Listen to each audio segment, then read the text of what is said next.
everyone, Brian Gottlieb here. And it's Endell here. What's up, everybody? I'm Amy. I'm Hank. And we're Goblin Reserve. I'm Matt Rogers. I'm from PCG. I'm Craig Krempels. James White here, listening to the Instant Speed Podcast. This is the Instant Speed Podcast. You're listening to the Instant Speed Podcast. Welcome to the Instant Speed Podcast. To welcome you to the Living Legend Podcast. Nope, wrong podcast. What's the name of your podcast, Flake? Not Arsenal Pass. You're listening to the Instant Speed Podcast, easily the second best podcast for the Flesh and Blood game. Big shout out. Hopefully Flake's found somebody other than me to be on it this time. Hit that like and subscribe button now.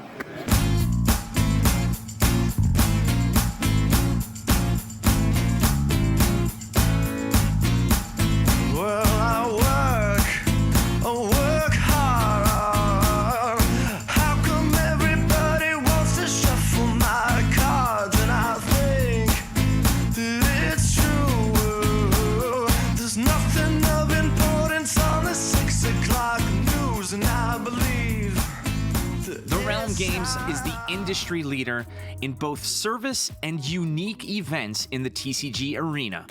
Whether it's running the largest community-run tournaments for Flesh and Blood or providing service with a generosity that is unique to the Realm Games, you can count on the Realm for an unforgettable experience. Check out their website at realmgamingnetwork.com for details about their $50,000 Flesh and Blood tournament circuit happening all across North America. But check out everything else going on at the Realm, including tournaments for all kinds of other experiences. And just for you, ISP listeners, use the code INSTANT5, that's INSTANT 5, to get 5% off your checkout when you're buying from the Realm. Welcome, friends. It's episode number 113 of the Instant Speed Podcast. Again, brought to you by the Realm Gaming Network. And, as always, I'm trying to create a little suspense here, Riddlerman. I'm trying my best to get things going. We do have another $10 of store credit to give away on this episode, and we'll let you know towards the end of it. But on this episode, we've got Riddlerman Gaming, who is a renowned content creator here in the Flesh and Blood space, as well as we're bringing you in here because unless you lied directly to my face, you are you have some type of certification, some knowledge, some wisdom concerning finance that is not necessarily about cold foils and, promo cards. Is that correct? That's correct. That's actually, funny enough, the whole reason why I got into making content about Flesh and Blood was from a different part of my life and a different background, and then I was just applying that to the Flesh and Blood market. So so here we are. Dude, it's incredible. And this is kind of where it comes back to when I was getting into, I know I was on your podcast a while ago. I say a while ago, but last week, which was awesome. I encourage everybody to go check out Riddlerman. But you're talking to me about getting into broadcasting and such. And one thing that I forgot to mention, or I didn't get into, was that my first ever real radio position was I was an intern at what is Canada's version of ESPN Radio, which is called TSN Radio. And when I was basically interviewing for it, the station manager asks me what my background is in terms of education. And I was like, well, I got rejected from broadcast journalism, so I guess I'm out of this. And he's like, no. He's like, what did you study? And I said, political science. And he's like, that is actually preferable because the people who just, follow their nose through that kind of broadcast journalism stuff don't have a wider breadth of understanding of the world. So the fact that you got into finance and then applied that knowledge into card gaming is a breath of fresh air, frankly. I think that's pretty cool. Yeah, I mean, to go deeper, I know one of the questions you had for me was kind of like my background is I was a business major, right? Bachelor's of Business Administration, and studied business and management and finance, kind of like all as many courses I could take on all those subjects. And from a very young age, I don't know, you ever heard the book Rich Dad, Poor Dad? It's pretty popular. I have heard of it, yes. There, right? I kind of had that in my life, but it was more like rich grandparents, poor grandparents. And while both lived, holistically wonderful lives and were very supportive, great people, there was very clearly one set of grandparents who, this is a true story, right? They were working and grinding their entire life to make ends meet, to pay for whatever quality life that they had. And all the way up to, 88 years old, working for banks, working at the church, things like that, to just make ends meet because there just wasn't that much income coming in. And then I have other set of grandparents that my entire life that I knew them, that I can remember, I never saw them work one day. I never saw them ever have to go to work because it was all money coming in through pensions and investments and things like that, and other wealth they had accumulated over time. Everything that they bought was with cash, whether it was a house or a car or whatever. And so it was two different styles of grandparents. Now, they both obviously have tremendous amounts of values that they add, but from very young age, like you start to understand like how money can provide a lifestyle or a comfort in your life in the future, especially. And so from that point on, I was very young, like 14, 15. I started working full time at 16. Was making as much money as I could, storing cash, saving cash, buying things for myself, paying for my own car, my own truck, my own gas, and all that stuff from 16 on. Living by myself from 18 on. So I always worked full time through college, through everything, and got my degrees, and then managed business for people. I did some. I was a general manager for a large global chain and very large national chain by 23 years old. So I was basically in charge of everything going on in that business, hiring, firing, training, everything, quality control, all the metrics. And I quickly kind of, it's a long story. No, Dude, but anyway, the I built up an part, acumen for doing it. So, well, the important part is that background is not just lending itself obviously to your outlook on gaming and finance, etc., from the perspective of just collecting cards and trading them and etc., but also because the reason I'm leaning on you is you have a much better understanding than the majority of people when it comes to LSS, Legend Story Studios, Flesh and Blood as an entity out there within the economy, within the global market, as a purchasable item and the profit that it then accumulates. And part of this whole episode is that a couple of weeks ago there was a interview, and I will provide the link in the details. Oh my goodness, I think it was the New Zealand Herald, or do you remember? Correct. Yeah, New Zealand Herald. Yeah, and they basically did a profile on local businesses and local merchants, and one of them was James White providing a 15 or 20-minute interview regarding the business venture itself of LSS and how it's succeeding, its ambitions. And there was a lot of statistics, a lot of terminology used that for me, myself, I could kind of get a very, rough understanding, but this stuff in and out. There's a lot of people also who reached out to me, said, if you need any other questions or whatever, which was very important. But I've got you, and I want to ask you if maybe you can help myself, help everybody who's listening about some of the significance of what that interview and the information that was given.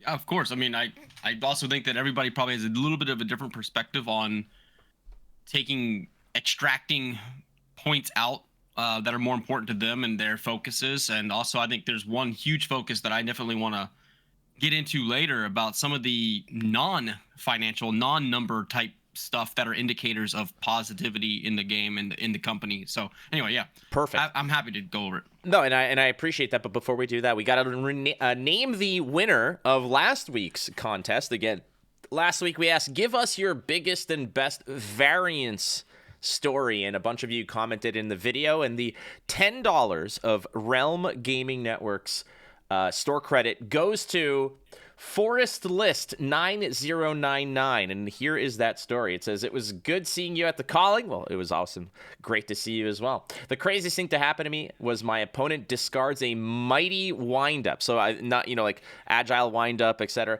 So they discard that as KO, making 2 might tokens, cracking the gauntlet of might, then casting cast bones, playing cast bones, revealing all 6s.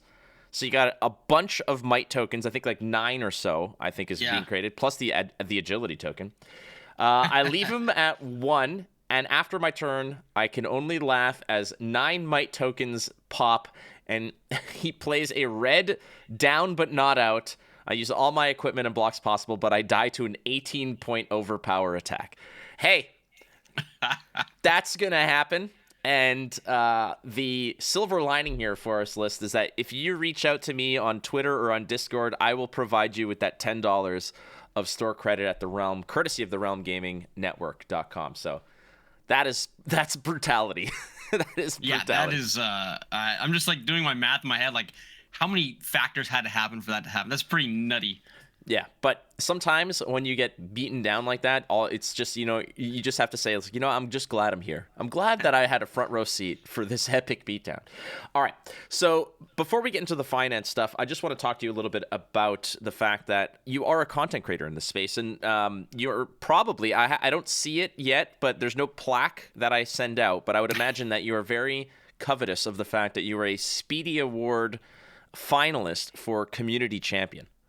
Absolutely, yeah. I called my mom and texted my wife and everything, let them know that we were a finalist. I was up there with two very esteemed gentlemen in the space here. One of them was Ethan Van Zant, who obviously everybody knows and loves, and he makes Lego videos, and it's never gonna be beaten again. And then a guy named Flake, he runs a channel on YouTube as well, and the Flesh and Blood caster. You guys might know him from this channel as well, but yeah, no, it was great. No, and seriously, no, I was like absolutely like, there's no, I don't want to say anything bad, but I was like, there's no way, there's no way my name and my logo is on this like opportunity here. So it was really cool. So I appreciate you doing it, and I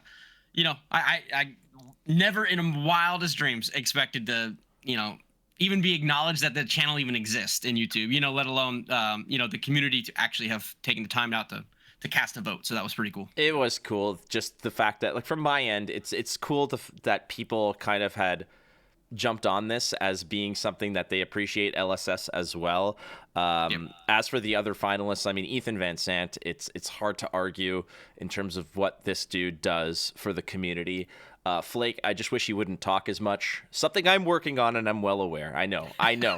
Trust me, I know that this is something that I am actively aware of. It is just something that I work on. And finally, you. And the beauty of this is that people appreciate you, and people want to hear from you, and there's people who support that go out of their way to, it's not a drop-down menu. It's not a selection of multiple choice. They have to write your name in and say, and take the time and be like, this is somebody whom I appreciate. And I just want to give you your flowers here on this show and say thank you for what you do, because it's very important to this community that I love so much.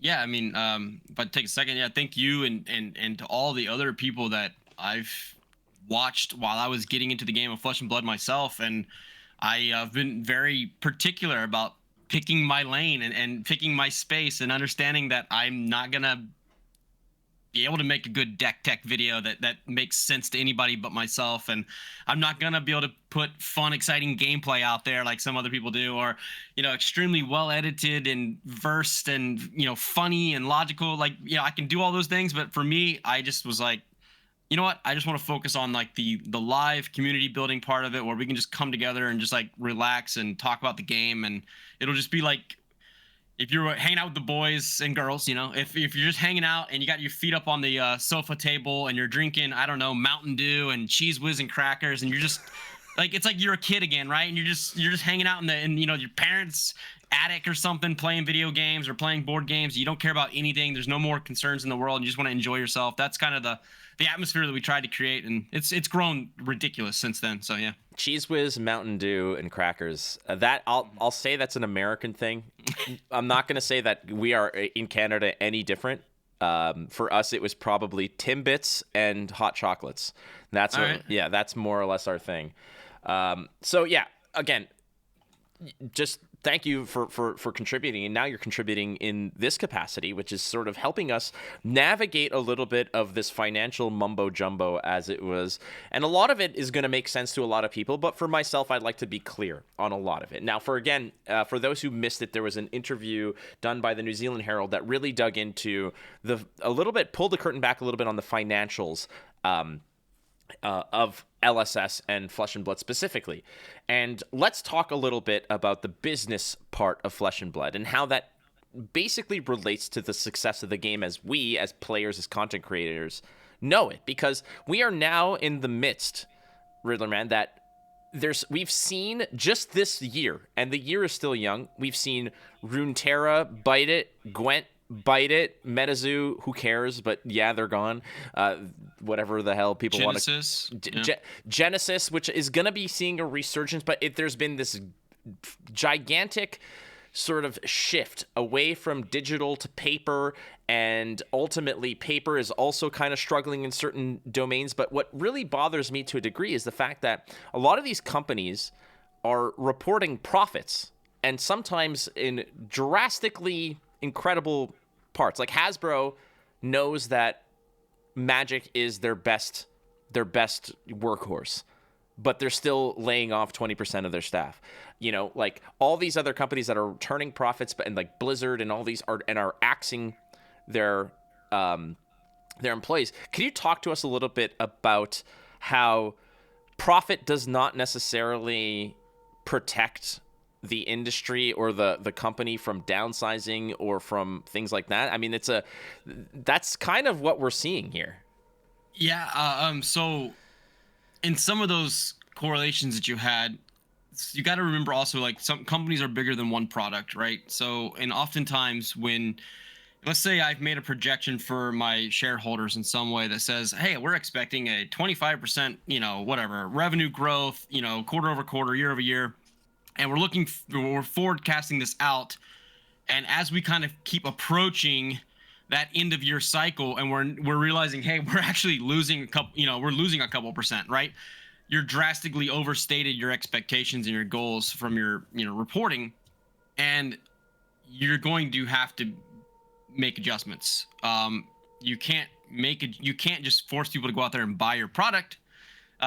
You can do marketing campaigns, you can do things like that, but you probably have already been doing those things. You can make new products, you can make better products, product improvements, all that. Lord of the Rings, right? Let's just use Wizards, Hasbro Wizards of the Coast as an example, right? The Lord of the Rings products was a smash hit. Great. That's like already what have you done for me lately kind of news for Wizards of the Coast, right? They've already moved on, and now I believe that they're trying to iterate that a couple more times next year. Yeah, I just read that today. Yeah. So and let me like, just an odd logical question is, it's not going to have the same success that it had the first time. It's just not going to. I don't want to be a naysayer for any Magic fans out there, but like you can't just keep coming out with the same product, a little bit of tweaks here and there, and expect the same sales, and then all of a sudden it's going to be your golden egg that's going to support the company. There's a big difference in how companies operate when they're private versus public, obviously. When you're public, you have a lot more stakeholders that can determine the direction and the course of the company. Everything is public information, so everybody can dig through all the actual data and numbers and determine if you are performing well or not performing well, and what segments of your business are and are not. And there will be like layoffs. Another good one is Blizzard. Blizzard's an example, right? Blizzard laid off a bunch of people. But it doesn't mean that they were all Diablo 4 developers, right? Or something like that, because we all know Diablo 4 was kind of a bust. Their overarching company may be having issues, and others, we don't know. Like, there could be a lot of reasons. You could go listen to the quarterly, conference calls and stuff about what their, reasons are. They'll lay it out there. They have to lay it out there, at least to the best of their ability.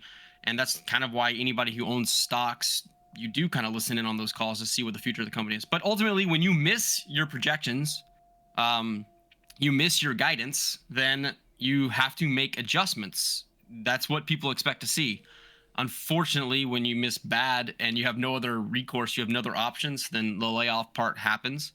Also, it's not going to be friendly to anybody listening to this that was laid off, but we have to also acknowledge that businesses for 5 years straight were building up for rampant growth, especially in the tech industries and things like that. Which, by the way, trading card games that are built on a digital client are tech products. To expand and grow, you hire a tremendous amount of swell of people that you don't actually really need, but you want to take on so many projects at once that you need all these extra people to be able to delegate out the tasks. And then when the economy shifts like it did in 2023 and inflation begins to increase dramatically across the entire globe and revenues are going down across the entire globe, that you go from this overinflated situation to you've got to make a drastic change or your business is going to drastically you collapse, right? And so it's just it's par for course. And I think tech industry sees this a lot more than a lot of other industries, because some industries are more I don't know, sure-footed in their growth. Like they have a better idea of what they need, and they don't need to take on tremendous amounts of personnel, because people typically are always one of your highest expenses. Yeah. And unfortunately, they're one of the things to go. Like you don't fire your digital card, you don't delete a card off of a database. That doesn't save you any money. So, Well, it's Codex of Frailty was as close as we possibly came to trying to manifest that into existence. It but did. It deleted players, I think. No, just kidding. like the thing about this is that from what you're telling me, there's a lot of this that has to do with just actually kind of pleasing a certain metric, that like a goal that was set to please this entity that is the quote unquote the shareholder or such. And I've seen this. I worked at a major company, a major airline, where the 4 or 5 years that I worked there, we had record profit every single year that I was there. And I'm not saying, obviously, I'm not responsible for it, but I get in and they're like, hey, we just hit our record profit. And for 4 consecutive years, we outdid the previous year. And for 4 consecutive years, we were force-fed budget cuts and cutting. And a lot of that is because they're like, well, we want to maintain this and we can't make more money, so we're going to save more to make our profit look that much better. And cost cutting becomes, to a degree, almost like another way to mask profits, or to sort of masquerade this money that you have as being profitable. And that, again, is there to a degree. Am I wrong here that this is to sort of appease shareholders and like public domain to a degree? Yeah, to agree. I mean, it's extremely complex, and it's business by business. So I'm trying to speak in like very basic generalities. Sure. But yeah, so essentially, yes, you have like a board of directors, or it depends on the level of ability. I can give you an example of something that I've personally done, where I've personally had to fire a bunch of people that I had hired and trained and brought onto my team. And it's because, well, COVID happened, but in an inverse relationship. I was consulting for a restaurant group that was opening a business in the state that I live in. And I was there, and we had an entire sales projection plan of exactly the number of people we would need, and equipment, space, seating, all that. We had everything. We literally was there from the beginning, from building the restaurant to where we're at. And we do this, and we hire these people, and there are differing opinions of what our sales are going to be, X number of dollars per month, right? So maybe we're going to do, I don't know, let's just throw a number out there, $25,000 a month in sales. Okay, so whatever, a few $1 million a year annual revenue to start out. So we hire for that. And you put in a lot of time and effort in training everybody and getting people cross-trained to do different roles in case people are out, whatever, working on your schedule because you're open 7 days a week and, whatever. So you got all the stuff that you're balanced out. And then the 3 months goes by and you're hitting all of your numbers. Everything looks good. And then something like COVID happens, right? and people get scared out of their life and they stop going out to eat, and you have to pivot, and you pivot your business. But unfortunately, what ends up happening is the reality is when our sales tank, 65, 75%, we no longer can employ the staff that we needed to do that. So we had to literally lay everybody off. Not everybody, but we went to quite literally a skeleton crew, laid most of them off. Most of them will never ever come back. But it is a harsh reality. I mean, I've had the distinct pleasure of firing people that, that very well, that are going through cancer, or that have, daughters and sisters working for the company, it's never, I don't know anybody who ever enjoys it or thinks that it's not an important thing, or not that it's a personal thing. But unfortunately, the other outcome that you could do is that you keep these people employed and you close the business too. Yeah. In which case everybody goes, loses their job. So again, it's a super complex situation. I can't answer it for every single individual person. Sure. I know that the easy thing to say in this culture is to say, oh, everybody's greedy and they just want their money. And I don't know. I think there's some of that definitely in the bigger corporate world. But most businesses in the United States are like small businesses or medium-sized businesses. Like these aren't joke decisions. These are serious decisions, which, I don't know.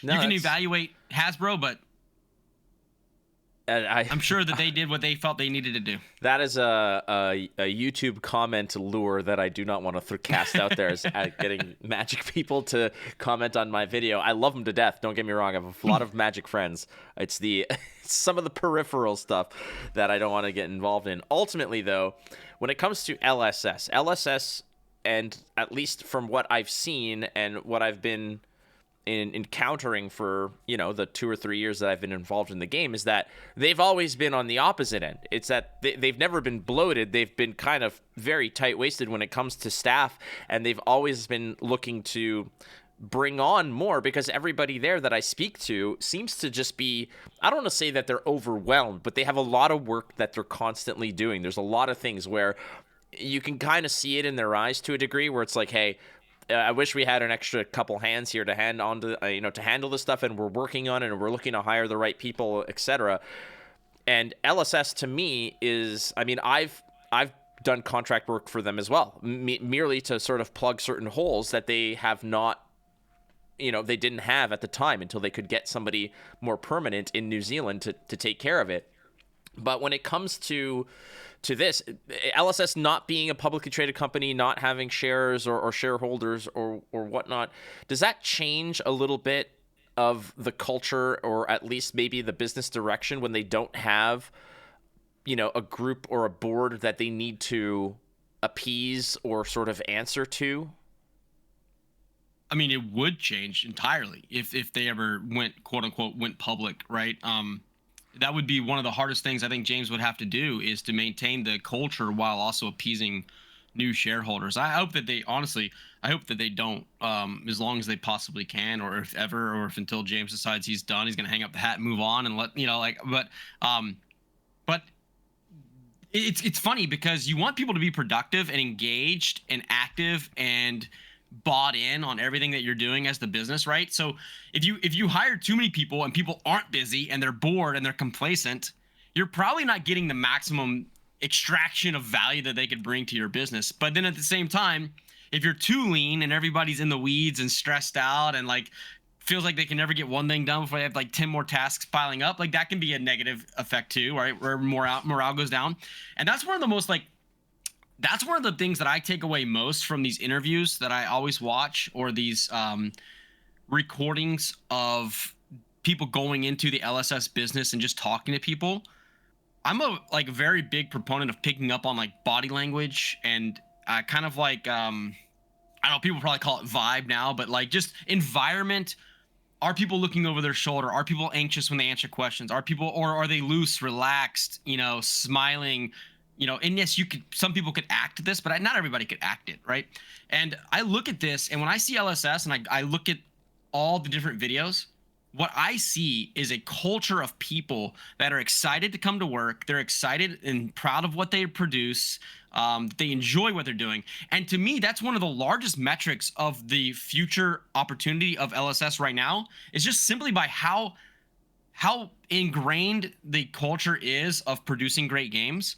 And that is entirely right now probably on James White's shoulders, to make sure that he lives and breathes that every day, no matter how frustrating or tiresome the job can get.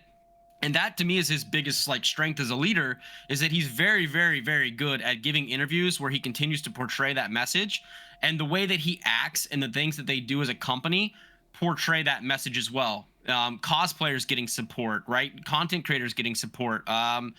Collectors getting information and attention, players getting a competitive play circuit, LGS is getting support, distribution getting support by LSS having their own warehouses, right? There's all these things that James White is intentionally doing that show the qualities and the core characteristics of what LSS means as a business. And as long as he can keep that up, and the people that I say employees, but I literally mean everybody that can work there, whether they're a leader or an hourly person or whatever their role is.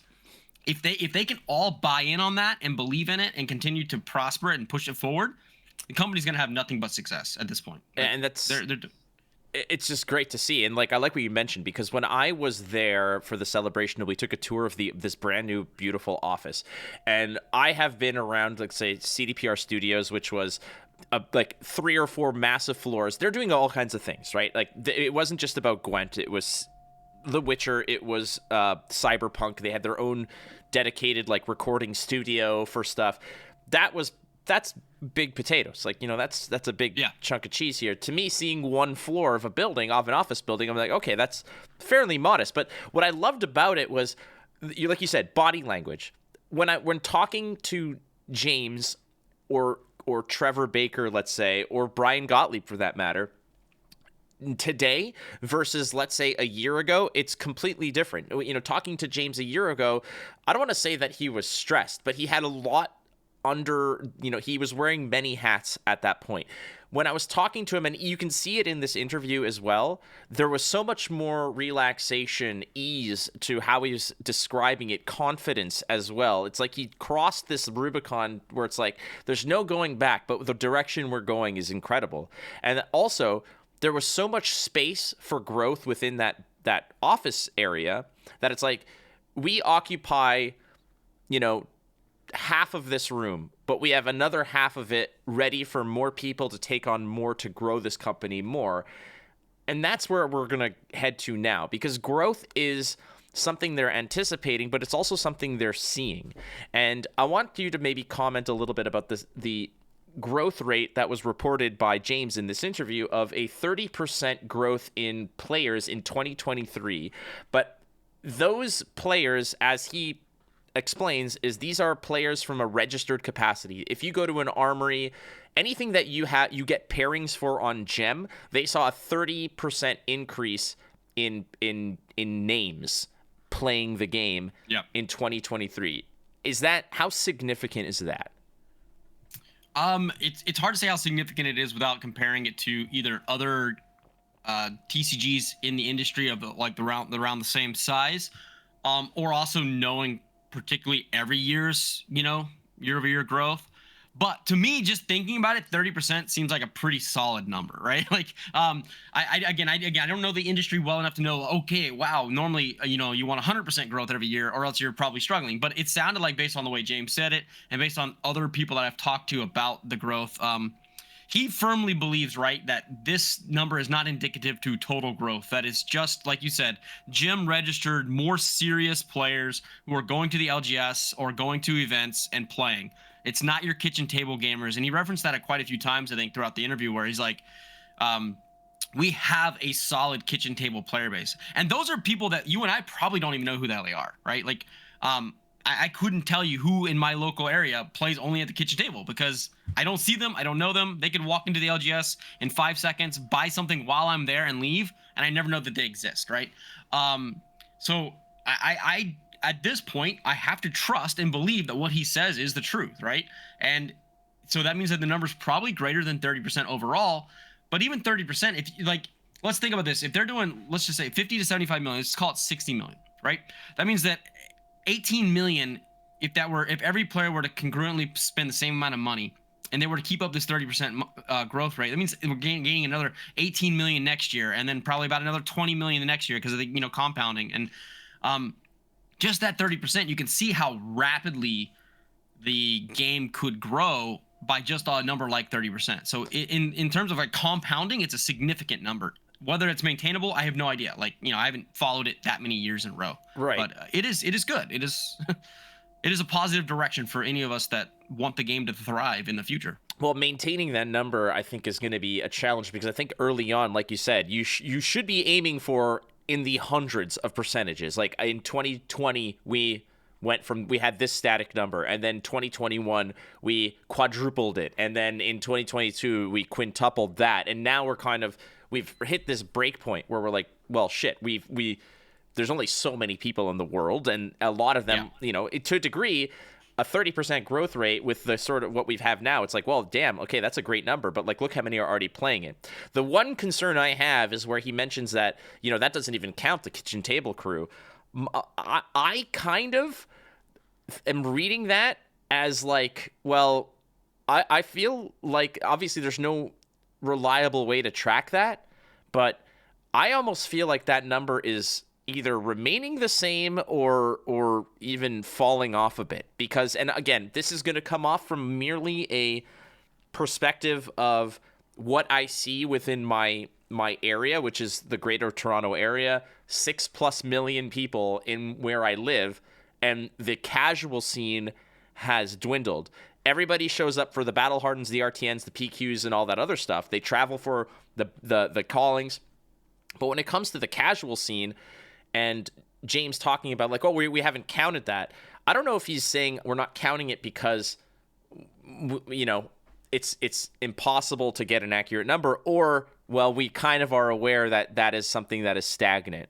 Do you kind of think that the casual scene is maybe suffering a little bit here? I do wonder where they get that data from, because as far as I know, the only way to interact with this product is to purchase either on the secondary market, which doesn't necessarily correlate to how do you distinguish if they're a new or return, you know, like new returning gym or not a gym.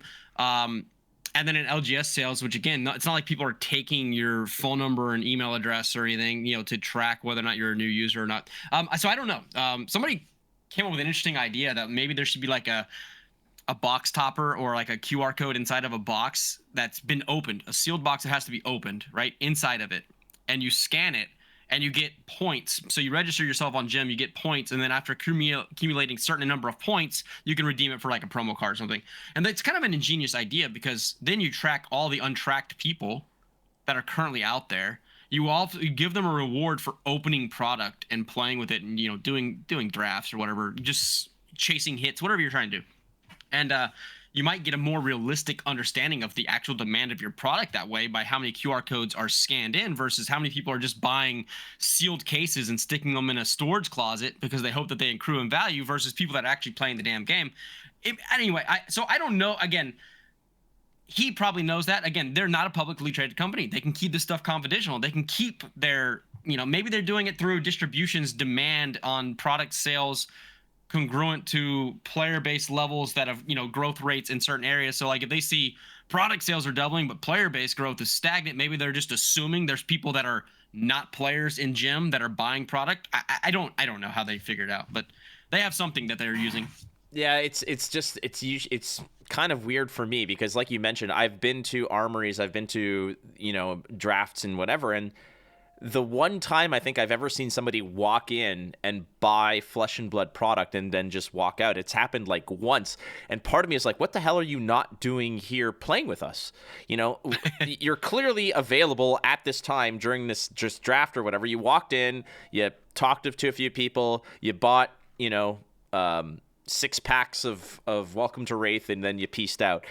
To me, it's like, you could have done a sealed with us. You could have done a this. You could have done a that, or whatnot. And then it just rarely clicks with me that there is a culture out there of people who are like, no, I just bring them home and I play with my boyfriend or I play with my girlfriend and we just open packs and I collect them and such. And that's something I think I need to shake out of my brain as being so competitively wired in that capacity. But it's a whole other. Well, you're also going to attract people that are pretty diehard in their TCG. I would imagine, especially here, right? Oh yeah, God, so, it's fucking I mean, brutal. I can tell you, my younger brother and my best man at my wedding, when I got 15 freaking years ago, I got married. Right? They both are 100% filthy casual players. The only time that they got a Gym ID is when I forced them to, because we were going to Pro Tour Baltimore together just to hang out, and I said, if you want to do any kind of side event or anything, you should just go ahead and just fill this thing out. But they've never done an event. They've never gone to the LGS to play. Like and that's 2 of people that I know. I can tell you right off the top of my head. And they buy product. Like they buy cards. They have decks that they built that we play with together. But are they still buying cards though? For example, heavy hitters, bright lights. They're still Yeah. I just played with my younger brother last weekend at the house for my birthday, and we were just playing.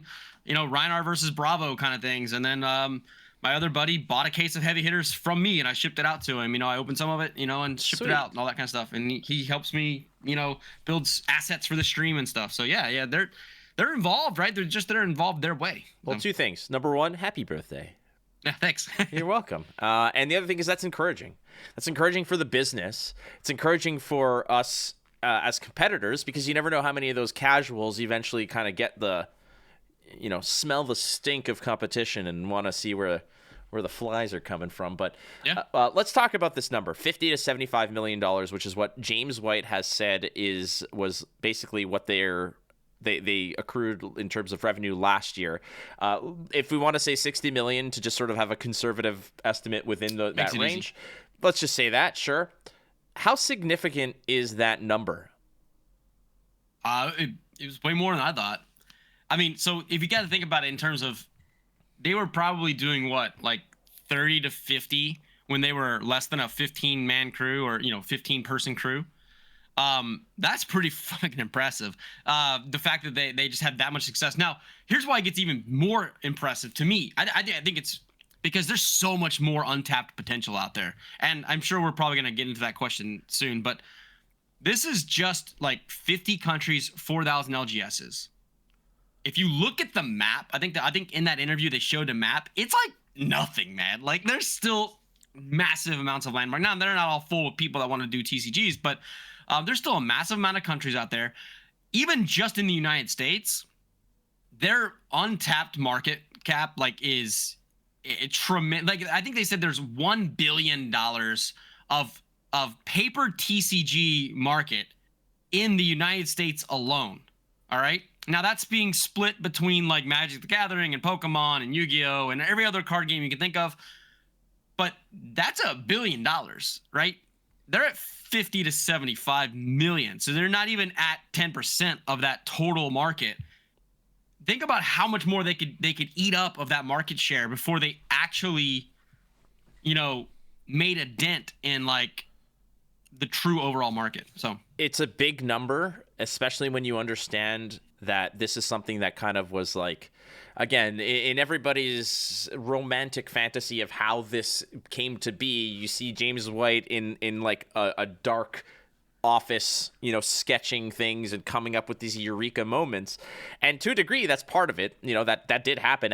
If you guys ever see James, ask him about the New Year's Eve story where he figured out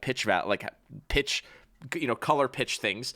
But ultimately, you're right. There is a massive amount of untapped market share out there that has to be shared, obviously. But one of them that is very important is Japan. And they are so dead set on investing in Japan. We've already seen it. I believe, I'm not entirely sure, I think they're going to be putting out Japanese language product. They're going to be coming out with all kinds of other cool stuff, but they want to basically plant their flag in Japan and say, dude, we are well aware of how amazing this is. I think James said it's like the second largest market for TCGs in the world behind the United States. So why wouldn't you go there? Why wouldn't you make that happen? Can you talk to us a little bit about what it would mean for LSS to succeed in Japan? And maybe also, if you're aware of some of the investments that they'd have to, put up to actually step foot in there and shake things up. Well, revenue-wise, right? If they say that the United States is one of their largest markets, I think the United States was making up 50% or more of their total revenue. I believe. I don't know if that's factual or not, but if it was, let's just say that the United States then is equivalent to about $30 million of the revenue, and the rest of the world is the other $30 million, right? If United States is the $1 billion market cap, country by itself, and Japan is second nation in terms of TCG consumption, let's say it's 750 million, right?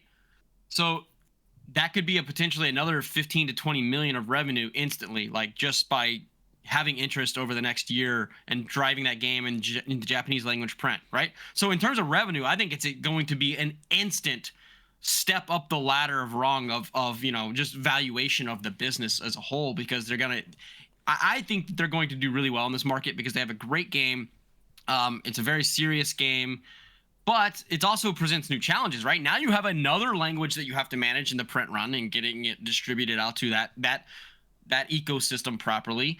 I'm assuming, I don't know this for sure, I've never done business in Japan, but I've watched enough movies like you probably, to know that like the Japanese culture is probably different than a lot of other places in the world, and how you have to build certain relationships and personal relationships to be able to do business dealings together. again, can't speak to it. Other people that might be able to that watching this, let us know in the comments, whatever you guys think. But I would imagine it's going to bring in a whole new set of growth challenges that LSS probably has never thought of or never had to handle before. Now, James White does have experience with that business-to-business side of things through his distribution business that he worked with, I guess, in the past. I don't know the name of it particularly, but maybe he's had some business dealings where he's had to work with Japanese clientele or Japanese businesses. I don't know, but I mean that's fucking exciting, man. I all this stuff. I thrive in chaos and change. I thrive in it. It makes every being in my body like come alive and want to get to work. So for me, like in this environment where like our business we just opened up a new facility, right? We just hired all these people. I'm assuming, again, I don't know all the details, but I'm assuming James has now built leadership positions in his core businesses and has now delegated out tasks and is now in more of a supervisory follow-up role and kind of like direction and guiding role than necessarily a direct hands-on decision maker for all of these things, because he's got to give them some sort of a leash to be able to go out there and prove what they can do and see how they can innovate the business, because you got 6 smart minds helping you rather than just one. Things can change quickly. People can make mistakes quickly, right? But at the same time, if you keep honing in on this is what we want, this is our goal, and this is teaching and growing, I love it, man. I think everything is pointing to me as like a fucking fantastic, fun environment to be in. But with all these great opportunities comes also great opportunities for failure. So they've got to be very diligent to make sure that they onboard as well as they can with all the support that they can, to make sure that the LGSs get the support, that the distributions get their support, that their warehouses can get product to and from the right places, that the language codes. Remember they talked about how they changed the entire bottom of the card to make sure that their language codes are more clear, so they'd have less of those instances where like Spanish cards got into the Italian packs or whatever that situation was. Like, these things are all very important. They're all giant mistakes that can happen, right? You have a customer who wants to buy a burger and they get sent a chicken sandwich. It's like, what the fuck, man? All right. So it's the same thing. Like if I speak English and I'm getting Japanese cards, I'm going to be like, what the fuck, man? Like, there are mistakes that can happen. And I think now their systems are probably in place to kind of manage a lot of those mistakes that could happen. But again, with great, great power comes great responsibility. Like the bigger this company gets, and it's not, again, back to what we talked about at the very beginning with layoffs, right? As the business grows, I can tell you right now, I have led businesses up to about the 18 million annual revenue mark. And right now I am a leader in a business that's doing more in revenue per year than LSS is. There is an onus of responsibility. Now you're not just responsible for 7 people's lives, right? Now you're responsible for 50 people's lives. Now you're responsible for tens of thousands of players' hopes and dreams and expectations. There is a weight that comes with all these responsibilities. So it's not just fun and games and revenue. You take it very seriously. It takes a toll, right? There's a reason people age quickly and the stress gets to you. It takes a toll, especially people who care. And I think James is somebody that cares. So yeah, great opportunity in Japan, but also it's got to be scary as shit. It feels like it. And that's, I'm glad you mentioned it, because at the same time, there is so much weight on the shoulders of somebody like James White, who, when you're conceiving this idea for a game and in your wildest dreams, you're like, a lot of people are going to play it. It's going to be successful and I'm going to make a name for myself. And then you get there and then you realize it's like, holy shit, if I make a bad decision, I'm disappointing millions of people, and like, hundreds of thousands of people who are playing our game competitively are going to be incredibly disappointed. They might lose faith in me. Like, there's a lot of weight on those shoulders. And I guess from a certain degree, what I get from James and LSS is that, investing in a place like Japan, and like, it's a high risk maneuver that can really, it's high risk, high reward, because if it fails there, that's from what I understand, they are investing a hell of a lot in the Japanese market, and it goes beyond things like just money. It goes into manpower, reputation, opportunity. You're giving up a whole lot to plant your flag in Japan and say, this is a flesh and blood country as well now, and But at the same time, we're talking to James in this in the interview saying that a nine-figure revenue, so in the hundreds of millions, is something that it was definitely within their wheelhouse. It's within their crosshairs. You got to think if they're pushing $60 to $75 million or $50 to $75 million revenue, having a successful year in Japan plus a sustained growth of 30%, that could be something where it's like when we're doing the 2025 review or 2026 review, it's like, damn, it took us all of 18 months to get to 100 million. We just really, our reported revenue is $105 million this year or last year. Like, that seems like it's closer than it is far away. If I would say if they're actually doing 75 million, or whatever, somewhere close, if the next set that releases in whatever June, July is now going to be printed in Japanese print, and it's going to have the initial Japanese set excitement with the new Japanese market, with also coming off the backs of how Heavy Hitters was such a huge, massive success, I don't see how they couldn't make 100 million in revenue in 2024. That like this time next year that we're basically talking about 100 million plus annual revenue company, because it just makes sense about the markets they're tapping into, the average growth that's happening right now. I mean, there's a lot of growth metrics happening, but I think that they're on track now. Let me ask you a question. We talked about some other businesses out there. Are you willing to take more risks when it's just you and your buddy and you've got nothing to lose and you're just starting out? Or are you willing to take more risks when you now have established a business after 4 years and you know what I mean? Like, yeah, it's an obvious answer to that question. But so when we talk about a like corporate greed, right?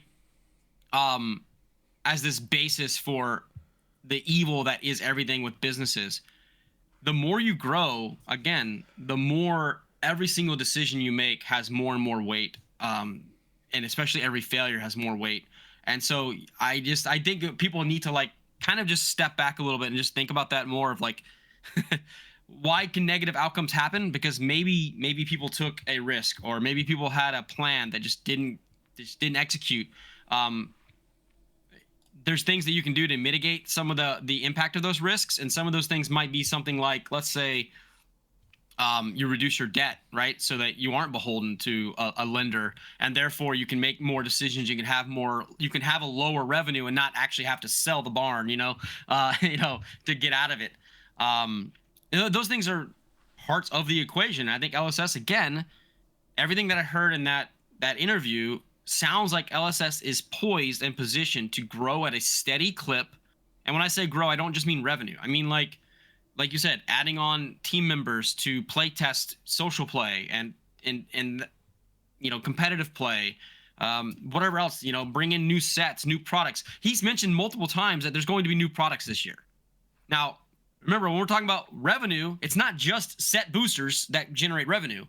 It's clothing, it's events, it's round the table type products. It could be sleeves, Dragon Shield sleeve collaborations. I don't know. It could be all these different things, merchandise, at events, partnerships and things that they might have with PCG or whatever. All these things can generate revenue.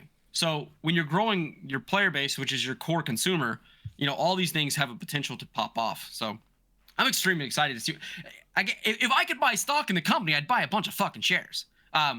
But I can't buy stock, so I buy cold foils, man. Yeah. Like, you know what I mean? Like, it's as close to a stock as you can kind of get, I guess, to a degree, yeah, without actually buying a share in LSS. I guess. I mean, hell if I know. See. I want to ask you one quick thing here, because there was another term that was used within the interview, which is a quote-unquote a company attaining unicorn status, and that sounds so fantastical and magical, and my guess is that a company that just generates $1 billion plus of revenue? It's not anything about generating.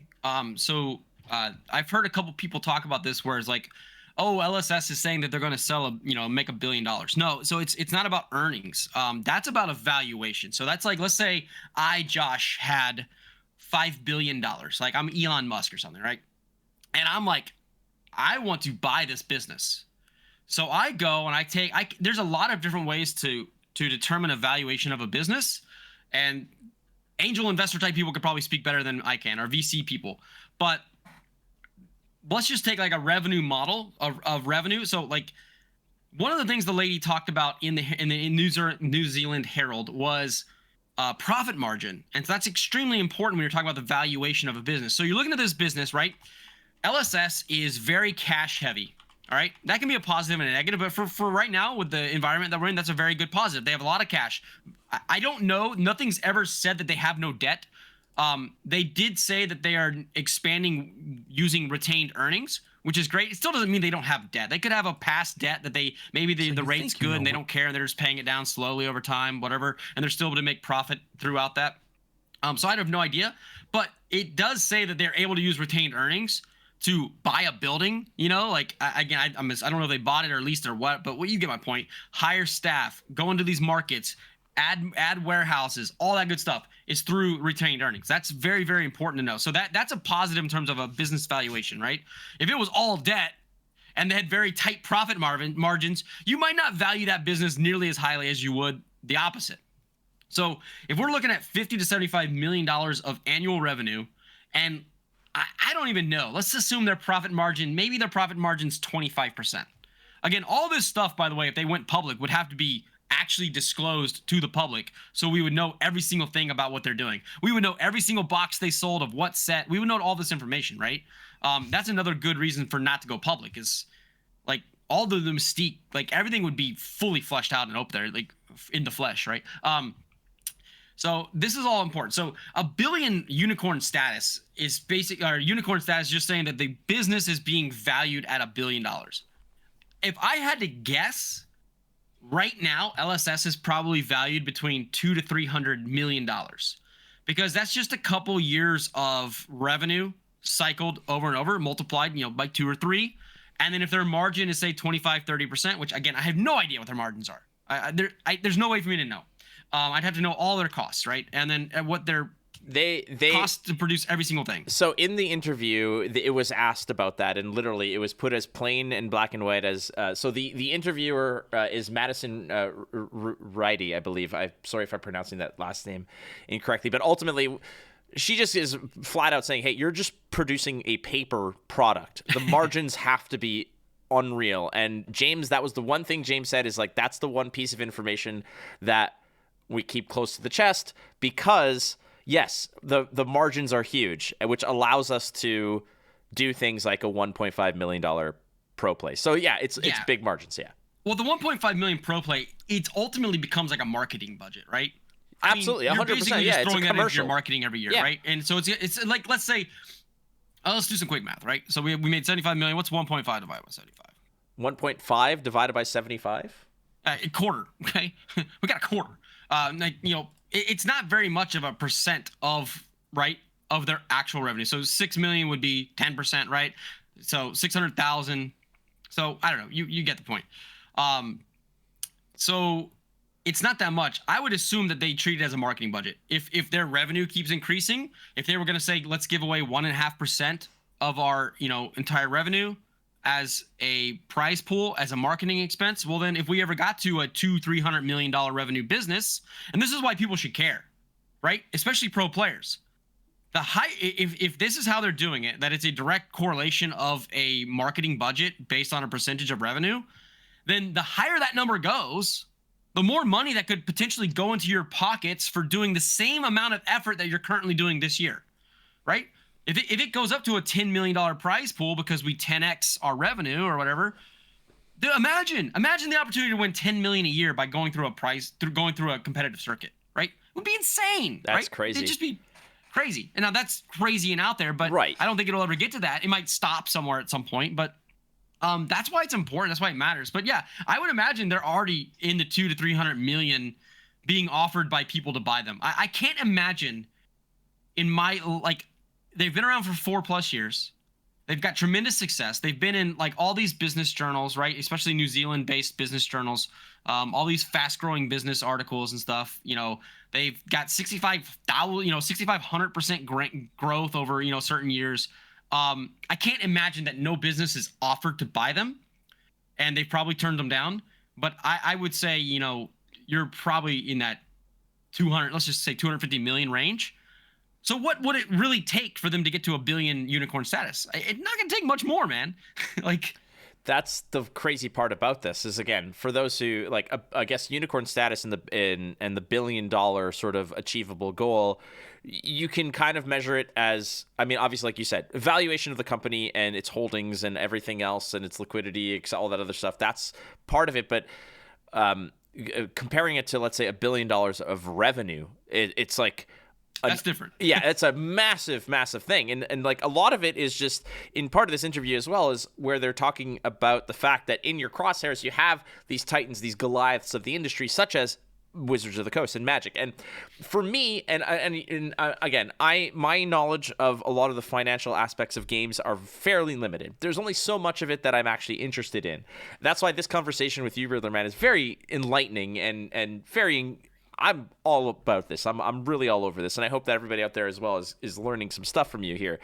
But when it comes down to it, and I'm thinking about these things, it's like $1 billion of revenue is a freaking like massive, massive amount of money coming in. It's like an unreal, crazy piece that if you're bringing in $1 billion, you know, and a company like Magic the Gathering, which is, you know, doing that. And, you know, we talk about the big three. To me, it's the big one and then the two others and then a country mile and then everyone else, you know, and that's kind of the way I see it. It's like a big one and then a 1.2, 1.5s. But like ultimately, how achievable is attaining that $1 billion of revenue? And should Flesh and Blood even be thinking about trying to challenge something like Magic in that domain? Well, I don't think anybody at LSS has ever said that they're trying to chase $1 billion in revenue. Now, you're always trying to grow, right? Because growing, again, you've got that part of the population that believes that that's a greed type decision, right? But part of growing means that you can actually get the product that you create or the service that you create into more hands, right? You have the capacity to do more and to impact more lives and to bring more people up with you. Maybe even spin off some other sister companies in the future. You know, maybe they spin off a merchandise company or they spin off a broadcaster company and Flake is the head of it. You know, like there's opportunities that come with growth that you're never going to realize until you start doing it. I don't think that you can, I mean, like, I oftentimes am a very risk-focused person, so I look at this as like, what are some future scenarios that could like help or hurt LSS in the short and long term? I mean, interest rates potentially coming down over the next year or two, that's actually something that would really help LSS, increase revenue, and also the ability to, like, if capital becomes cheaper, maybe they do take on some debt and expand even more rapidly than they expect. Maybe they bring on another printer to service more of the world. I don't know. Again, I'm just spitballing ideas, but people are like, oh, we need a television show and we need books and comic books. Like, you don't, do you? Like, those things are nice to have, but they're not going to bring in new players. They're going to make current players have more stuff to buy and be excited about. That's cool. It might solidify the IP more as a product, and all the lore and the art and everything is really cool. But right now, I think that they've had the right focus. Is like, let's grow the game.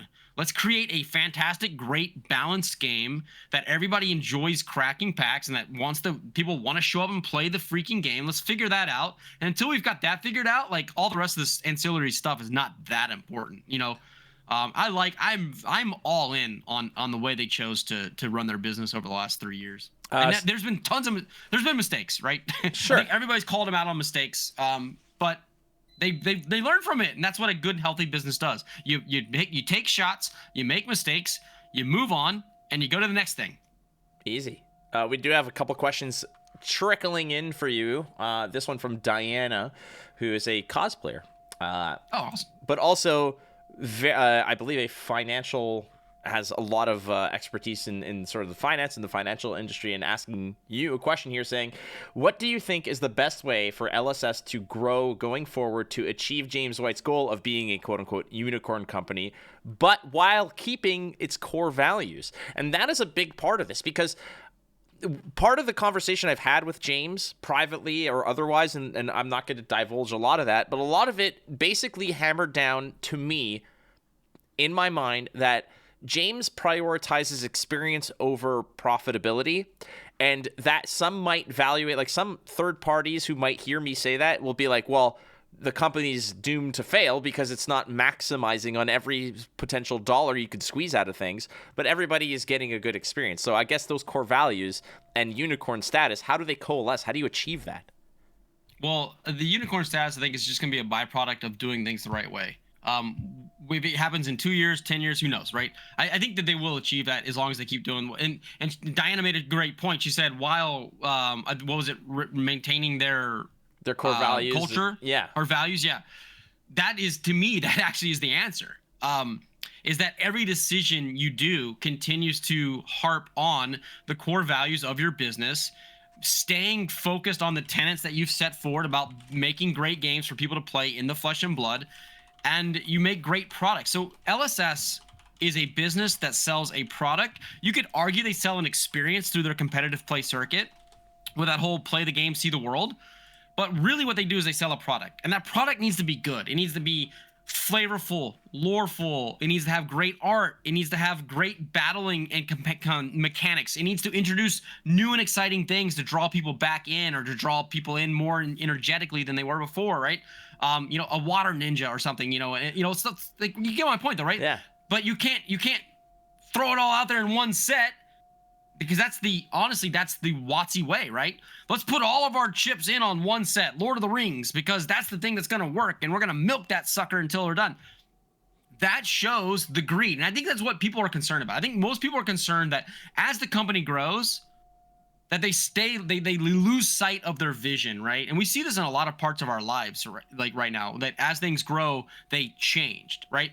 And the key for them to hit these metrics while maintaining their culture is that James White, who is the father and leader of this game, has to make sure that he maintains that culture himself in that building.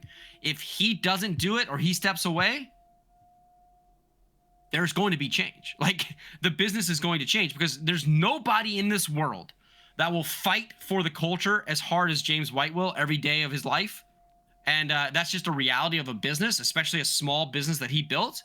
Look at like Apple, right? Like it shifts when the main founder leaves. It shifts, and it's just. I think they're gonna get there. I think, again, we're not talking about $1 billion in revenue. I have no idea if they're ever gonna be able to do that. All right, so that was one of the questions, and I think that you're right. I think that to a certain degree, you kind of just keep going with what worked, which is establishing that culture and really doubling down on it. And a lot of that is, the person in charge at the head of the spearhead of the whole mission here has to maintain that culture and that vision. And I think that James is doing a really good job of it. All right, one more question that came in. This one from Techlo Crow, asking, in your view, what was the biggest difference between LSS and so many other TCGs that attempted to break through the 4-year curse but failed? Fab had some alleged bad secondary market moments, and sales occur. Secondary market moments and sales occurs only during set releases. But despite all these issues, the game persists. So I guess that's an interesting question here. Is that, we've seen a lot of rise and fall of certain TCGs that just show up and depart within that 4 or 5 year window. We just celebrated a 5-year anniversary for the game. It's growing. It's doing well. What has differentiated Fab from others? I'm going to speculate because I don't know every other reason's failure, but I would imagine it was having low debt. Because think about, like, most of us that work a 9 to 5, you're grinding, you understand this thing. If you have to pay student loans, you have to pay mortgages, you have to pay taxes, you have to pay all these things. Your life, if you're not making enough money to pay those things, then you're going to lose your home, or you're going to go to jail, or whatever it is, right? And you're not going to eat well, and that's because you have debt. If you were to make the same income but have very little debt, and your income were to drop 10-20%, you'd still be fine. You'd be like, oh, okay, well, I just whatever, we'll be all right. I think that's the big differentiating factor. I think companies that wanted to expand too fast, and I've been a very big proponent discussing this idea that LSS intentionally grew slow for a long time and that it was the right way. Most companies, when they grow fast, because they take on debt. And so when you're going to pay that money back, right? I don't make up a number, but if you're paying that money back and you have one or two bad sets and you can no longer pay your bills, well, how are you going to print new product? Are you going to have to borrow more money from other people now? So you're going to borrow more money. Well, what happens when banks stop lending money because interest rates go sky high and they just don't want to lend you money? They don't want to take the risk on anymore. Well, now your source of capital has gone away. You can't pay your old debts. You can't pay new production that you want to do. You can't pay your employees. You can't pay, your prize pool winnings. You can't pay your artists. Who's this sound like? You know what I mean? Like what LGS or what TCG does this sound like? Yeah. When that starts happening, you close the doors. You say, hey, we're bankrupt. We're done. We need an angel investor to come buy us out, and not only buy us out, but they're buying out all of our debt as well. And they're going to basically agree to pay down all these debts by buying this business. And LSS, I think the key to their success through the tight times and the hard times was that they were a low debt business.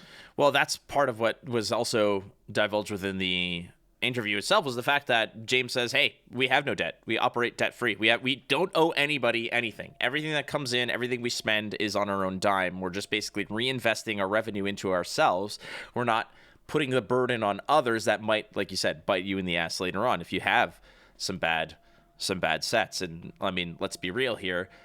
LSS has had some, I don't want to say bad sets, but we look at heavy hitters and all the fanfare and the reception, and then you kind of put it against some of the previous sets that came out that weren't as well received, and sales kind of you had the initial thrust of sales of wanting the new product, and then kind of fizzled out. And like for me, I'm going to buy some heavy hitters, or I've purchased heavy hitters. I'm probably going to buy some more like down the line because it's fun to draft. It's fun to have. And I could not feel the same of others. But again, when you don't have debt to sort of, hound you, this looming sort of Damocles hanging over your head that if you miss a payment or something happens, it just kind of all falls apart. I think they also have a lot of cash reserves, if I had to guess. So let's say they needed $3 million a year to operate fully everything. If they have, 12 million in the bank, well, a bad year isn't going to collapse the business. You get what I mean? Like, yes. So yes. These are basic life things, so not just business. So I actually operate my own personal finances very much like a business would operate, with like retained earnings and savings. And I consider saving and investing as part of my expenses. Like that money has to go there before I do anything else. Like before I buy Flesh and Blood cards, I need to make sure I've taken care of my rental properties and every other investment vehicle that I use in my life. That has to have money attributed to it first. Then I buy Flesh and Blood cards. I think a business should operate the same way with retained earnings. Like you need to take care of your, cash reserves as part of like your basic operating expenses. And then you have that money there. You take, you pull aside for your taxes. You do all those things the right way.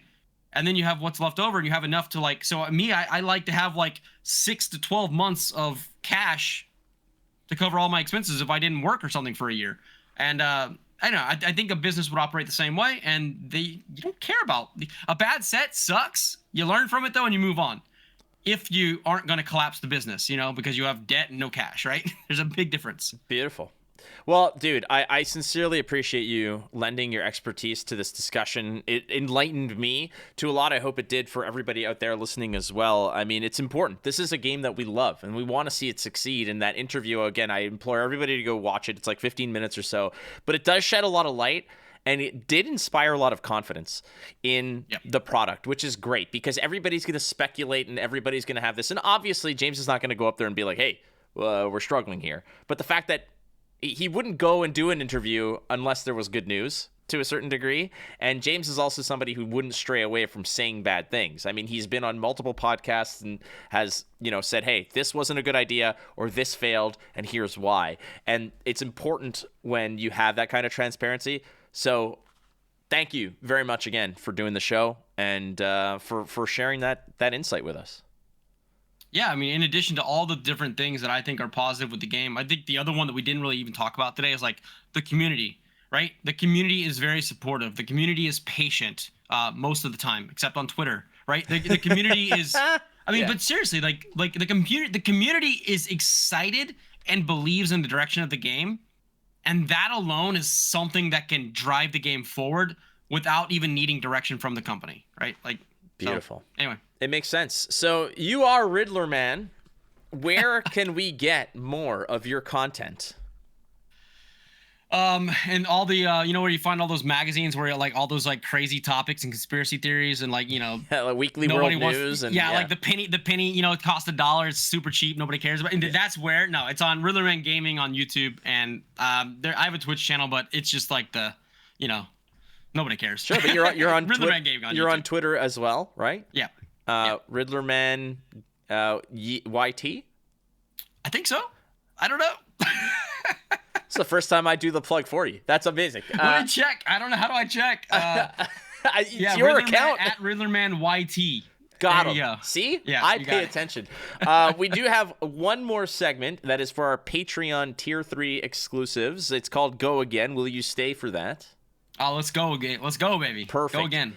Beyond that, friends, I do want to say that we did give away $10 from The Realm Gaming, who are our chief sponsor here at ISP. You can go to realmgamingnetwork.com and go check out all their cool stuff. But we're going to give away another $10 of store credit for you. Again, because we did give away some earlier. So tell us in the comments of this video, tell me, say, hey, here is the number one thing I think Flesh and Blood should do in order to grow and maybe achieve that unicorn status. What is the one thing you think Flesh and Blood needs to do to get there? Tell me your opinion in the comments here, and next week I will choose one at random to go ahead and win another $10 of store credit for the Realm Gaming Network. All right, I want to say thank you to you, Riddlerman. Thank you very much for your wisdom. I want to say thank you as well to everybody listening, to our sponsors at Realm Games. Go check out therealmgamingnetwork.com. And of course, to our Patreon supporters, for as little as $2 a month, you can go and support Flake. Say, here's a cup of coffee, bucko. We appreciate what you do. To everybody else in between, we thank you very much for listening. Don't forget, you're not losing if you're learning. We'll see you next time on ISP. Peace out. Well, I work hard. How come everybody wants to shuffle my cards? And I think that it's true. There's nothing of importance on the 6 o'clock news, and I believe that it's time.